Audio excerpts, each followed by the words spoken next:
E lembrando que há aí, né, um desgaste já na relação do ministro André Mendonça com o PGR, Paulo Gonet, que ficou muito claro na decretação dessa última, mais recente prisão do Daniel Vorcaro, né, Guilherme? O André Mendonça manifestou insatisfação com a demora da PGR em se manifestar sobre o assunto, e a PGR, por sua vez, respondeu ao Supremo ali fazendo uma série de justificativas. Então, PGR e ministro André Mendonça já não estão nos melhores termos. Mas vamos chamar o professor Fernando Neisser, Guilherme, para entrar aqui nesse papo com a gente, porque eu acho que tem várias perguntas aí que surgem a partir dessa possibilidade de delação do Vorcaro, então eu já quero colocá-lo aqui na conversa.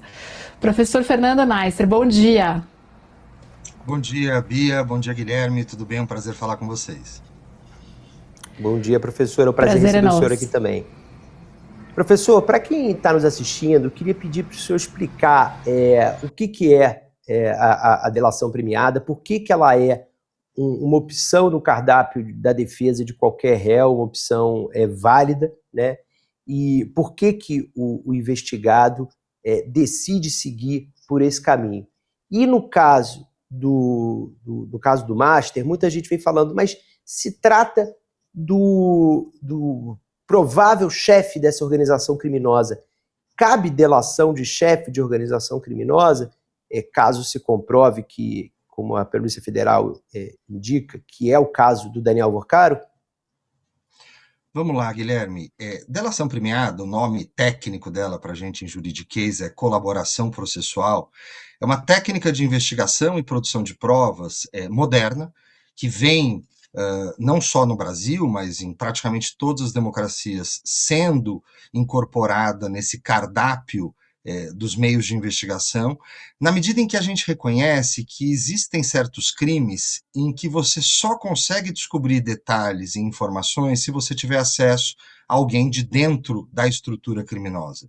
Se eu estou andando na rua, vem alguém e bate a minha carteira e sai correndo, eu sei que fui vítima de um crime, eu vi quem roubou, eu posso ir à delegacia, registrar a ocorrência e isso deflagrar um inquérito policial e uma investigação. Mas alguns crimes, e a corrupção é talvez o maior exemplo deles, são crimes que a gente fala que a vítima não está na sala, a vítima não está presente. Eu só tenho ali dentro do ambiente onde está acontecendo o crime, as pessoas envolvidas no próprio crime. Isso vale para crimes financeiros, isso vale para uma série de crimes empresariais, crimes tributários e vale para a corrupção. Portanto, nessas situações, e o mundo nos últimos 20, 30 anos tem se orientado muito no combate ao crime organizado, à corrupção e ao tráfico, fundamentalmente, só por meio da colaboração de alguém de dentro é que a gente consegue descobrir esses detalhes. O Brasil incorporou isso na lei de organização criminosa, isso foi usado, a gente sabe, bastante na Operação Lava Jato e nos seus desdobramentos. Os erros cometidos ali acabaram levando a mudanças na lei, a interpretações da jurisprudência que foram dando algumas balizas para como se faz a colaboração processual. E agora se fala numa possível colaboração processual do Daniel Vorcaro. Primeiro de tudo, a colaboração processual ela tem que acontecer em sigilo.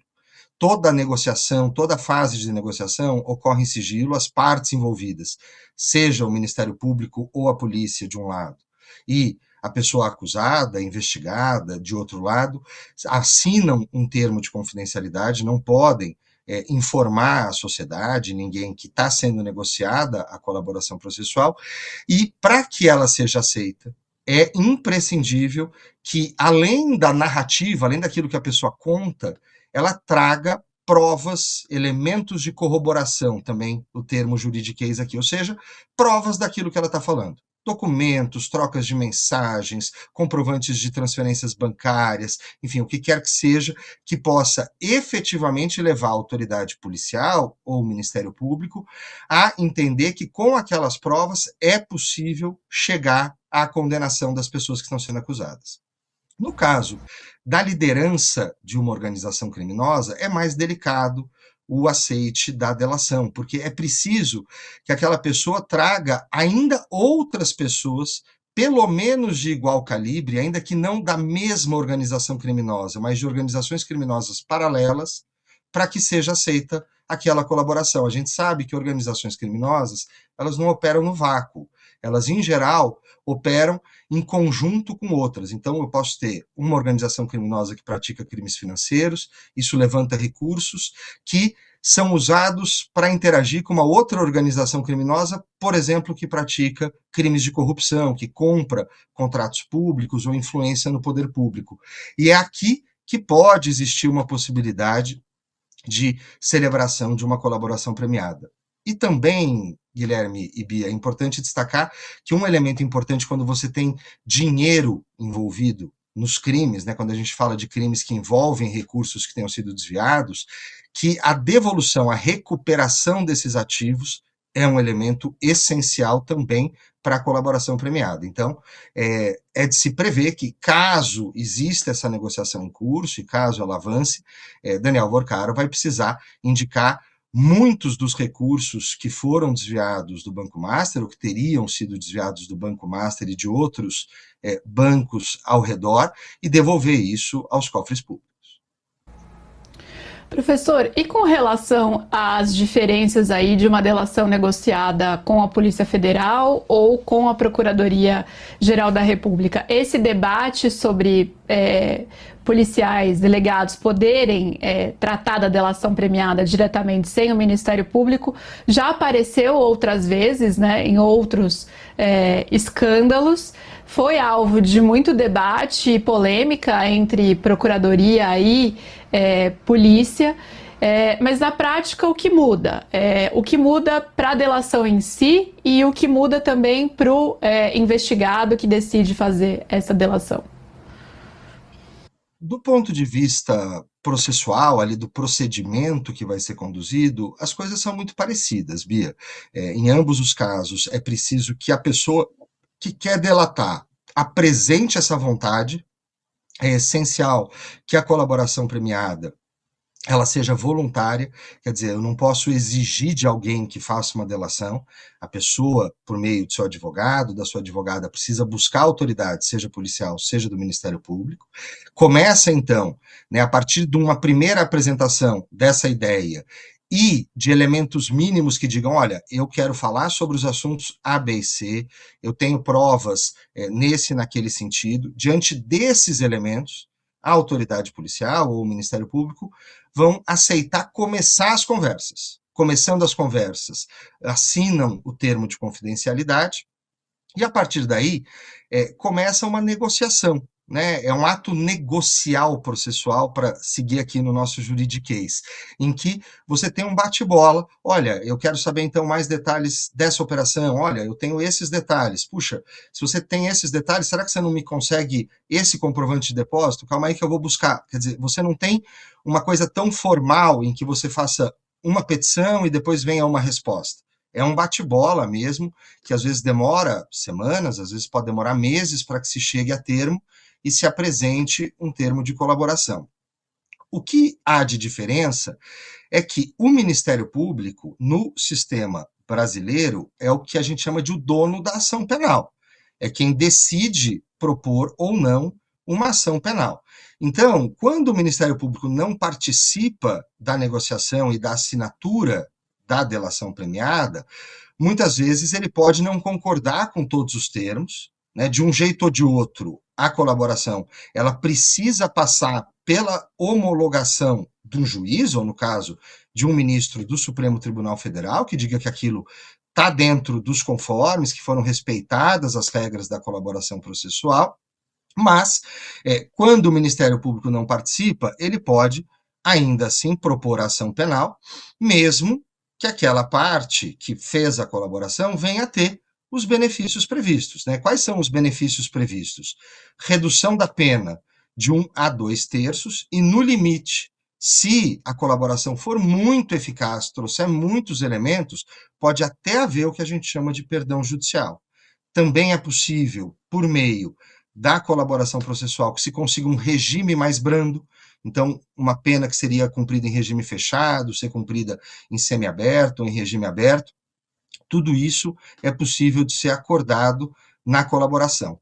E o tema, por fim, Bia, de se deve ou não, se deveria ou não a polícia ter essa autonomia, me parece que hoje, dentro do estudo do combate à corrupção e ao crime organizado, tem se entendido que é muito ruim você ter um monopólio nas mãos de um único órgão de investigação e persecução, porque por vezes esse órgão pode ou não ter a eficácia devida, ou pode não ter um interesse devido em buscar um determinado crime. Então, quando eu tenho uma pulverização de instâncias, eu tenho o Ministério Público, eu tenho a polícia, eu evito que exista uma eventual situação dessa.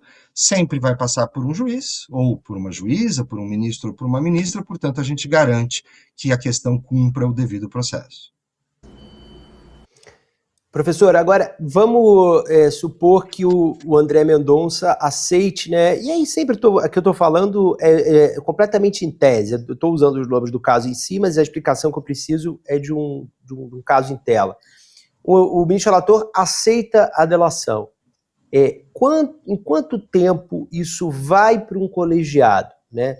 No caso de uma delação que envolva presidente de poder, quer dizer, se envolver um presidente do Senado, se envolver um presidente da Câmara, vai para o pleno dos 11 ministros, certo? Não fica em turma. E qual é essa lógica temporal? Existe um prazo mínimo máximo para colocar em votação dos demais colegas para ver se eles aceitam? Está aceito de cara? Como é que é? Guilherme, a homologação da colaboração processual, né, da delação premiada, é um ato, a princípio, privativo do ministro relator ou da ministra relatora. Tá? Não haveria necessidade de levar isso a aceite, seja da turma, seja do plenário. Claro que isso pode ser objeto de um recurso interno dentro do Supremo, que a gente chama de agravo interno, que leva qualquer decisão monocrática, qualquer decisão de uma única autoridade, de um único ministro ou ministra, para conhecimento da turma, ou no caso, se houver chefe de poder envolvido, do plenário, e qualquer outro investigado, qualquer outra parte dessa eventual ação penal tem legitimidade para levar isso a questionamento. Então, pela multiplicidade de pessoas envolvidas, é muito provável que isso seja levado, mas não há um calendário, não há um prazo definido para que isso seja levado ao plenário. O ministro André, a gente tem visto que ele tem atuado, nesse caso específico, né, com muita agilidade. Então, não acredito que isso ficaria muito tempo parado, não faria sentido, se houver mesmo o interesse e a homologação de uma colaboração, isso tende a ser objeto de agravo e ir logo para apreciação, seja da turma, seja do plenário, mas nós não temos um prazo previsto no regimento que seja, de fato, cumprido numa situação dessa. E, professor, para a gente encerrar aqui, eu tenho uma última muito breve. Muito se diz que essa transferência para um presídio em Brasília poderia indicar, para um presídio federal, poderia indicar uma proximidade de uma delação. Por que se diz isso e se, na sua leitura, esse tipo de especulação normalmente faz sentido ou não?